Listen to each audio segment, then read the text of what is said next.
It's a fuzzy dice. Just there. I think that's yeah, we'll hang the fuzzy Want dice. to take a picture of you? Oh, it's rolling. It's a little video. Oh, it wasn't a plan. It was.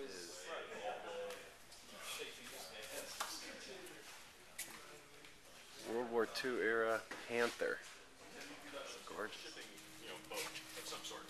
And, we're friendly with the trucking companies that we use. So in the case of this vehicle, it was delivered here, in this Connex, and the guy said, I'm just going to dump this Connex here, unload it, and call me when it's done, I'll come back and pick it up. Okay. So myself and my counterpart, the guy who I already aforementioned that I went to school with, he's on the keep, as long as the parts are working, why redesign it? Just keep it in service, just apply it to new generations of vehicles to sort of make up for your shortcomings, if you want to call it. But there's, of course, different modifications while these were in service. You can see here there's plates that are welded here on the sides of this guy. The reason why, the overhang of the tracks here is called the sponson. And this is where, in this specific vehicle, this is where your ammo store. Some of the bolts were cross-threaded in there, some of them weren't, some of them were held together with glue, things like that. So this big plate, we're trying to pull this vehicle from this plate, right? And, it's hard to explain exactly what happened. Obviously, not the prettiest thing to think about. And when these things do have a casualty in them, most of them will get shipped back to a facility that all they do is steam clean the inside. The castings look so crude because all they were concerned with is just cranking them out, getting them out of the factories and into the battlefield. You'll notice the simplicity of parts, or I should say the lack thereof of parts. Most vehicles, if you look at the tracks, there's several different fasteners and pins and whatnot that hold them together. These guys have just single pins holding each track. I don't exactly want to get out in a battle and climb in the driver's seat with my head sticking out, saying, "Here, shoot me first." I'm going to trade it 100%, but it can immobilize you. So, but if you fire it at the right spot, say the engine deck, you're done. That's end of day for you. These are different types of different tank munitions in here. One of the most current ones that we have is the Sabo dart. This is a practice dart. This one was fired and, of course, hit something in a vent. These are made out of, the ones that are in service are made out of depleted uranium. It's very, very hard substance. This one's practice. It actually shapes the TNT explosion into a cone, so like a point, on the surface of the tank armor, and it melts through. Go grab a water real quick out of my truck. So have fun for a second, guys. Nathan, you want anything? Because you just got a Hey, Rex, stay there. We got to get somebody with a better camera.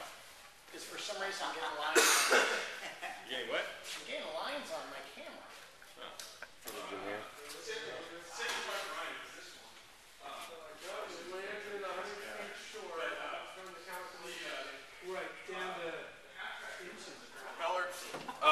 When it was driving, this guy would be, folded up like this.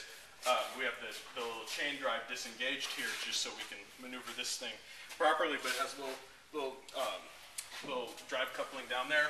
When you go in the water, that thing folds down. Then there you go. Your spare tire, of course, is your oar. You're in the water. Then this thing doesn't have any rudders or anything for steering. Just use your front tires. So you steer it just like a car when it's in the water.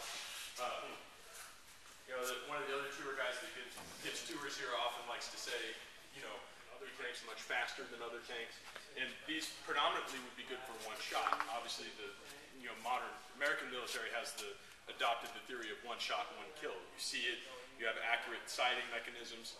You're going to shoot right where your gun set, where your sight says you're going to shoot. You shoot, you take out the enemy, you move on. This guy, since you don't have the mobility of having the gun in a turret, your action would help out a bit.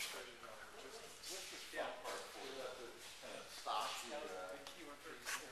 Well, that's actually what it is.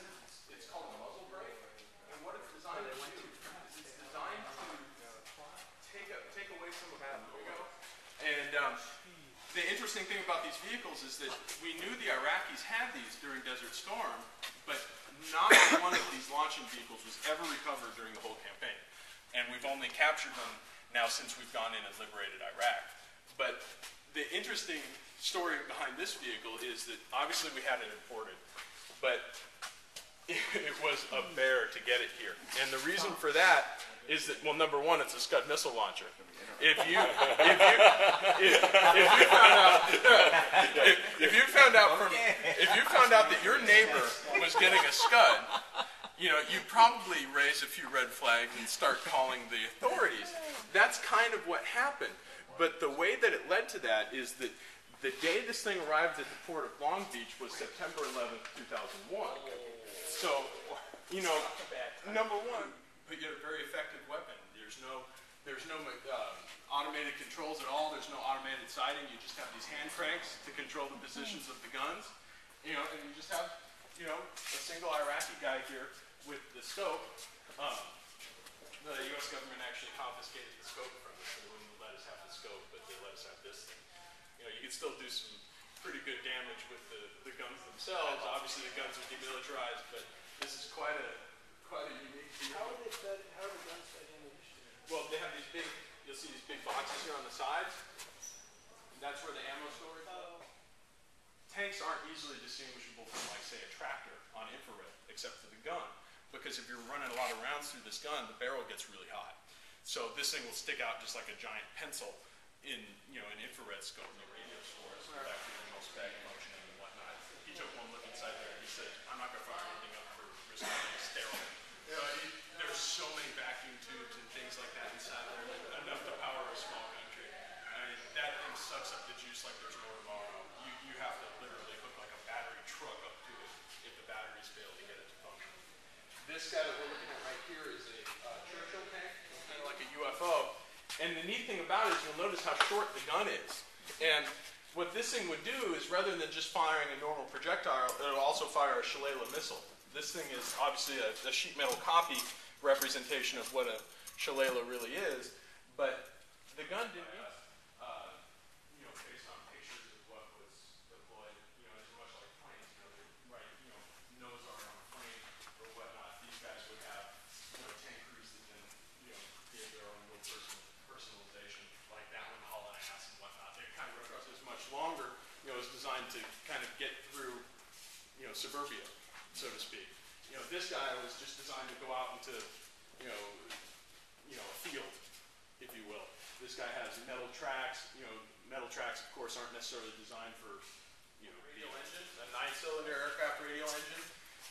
Very, very fast. This thing weighs less than 20 tons. Top speed is more than 50 miles an hour. So during World War II, this is one of the fastest vehicles that was out there in the battlefield. Very light armor, as you can tell from this front cover. I mean, it's very, very